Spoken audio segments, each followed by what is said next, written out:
2026 नववर्षाचा पहिलाच सण म्हणजे मकर संक्रांती. या दिवसाची लोक आतुरतेने वाट पाहत असतात.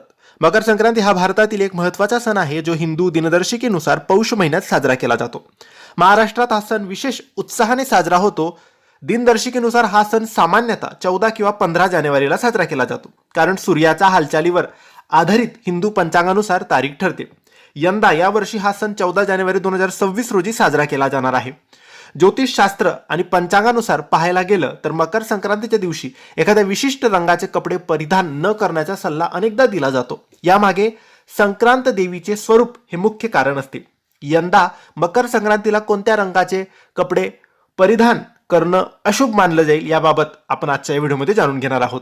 धार्मिक आणि सांस्कृतिक दृष्टिकोनातून मकर संक्रांती हा सण अत्यंत महत्त्वाचा आहे. हिंदू धर्मानुसार या दिवशी सूर्यदेव उत्तरायणात प्रवेश करतात, ज्याला शुभ काळ मानला जातो. उत्तरायण हा कालखंड सकारात्मक ऊर्जा, नवीन सुरुवातीशी संबंधित आहे. या दिवशी दान, पुण्य आणि स्नान यांना विशेष महत्त्व आहे. अनेक जण पवित्र नद्यांमध्ये स्नान करतात आणि दान धर्म सुद्धा करतात. ज्योतिषशास्त्र आणि पंचांगानुसार मकर संक्रांतीला एखाद्या विशिष्ट रंगाचे परिधान करू नये, यामागे संक्रांत देवीचे स्वरूप मुख्य असते. 2026 मध्ये मकर संक्रांती पिवळ्या रंगाची कपडे घालून येणार आहे.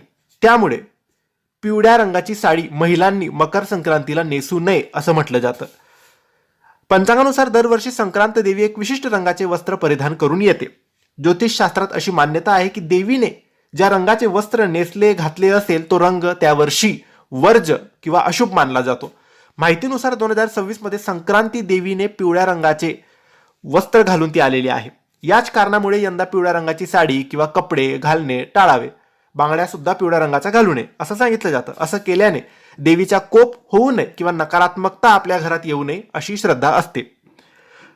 तर मित्रांनो, तुम्ही सुद्धा पिवळे रंग यावर्षी मकर संक्रांतीला घालू नका.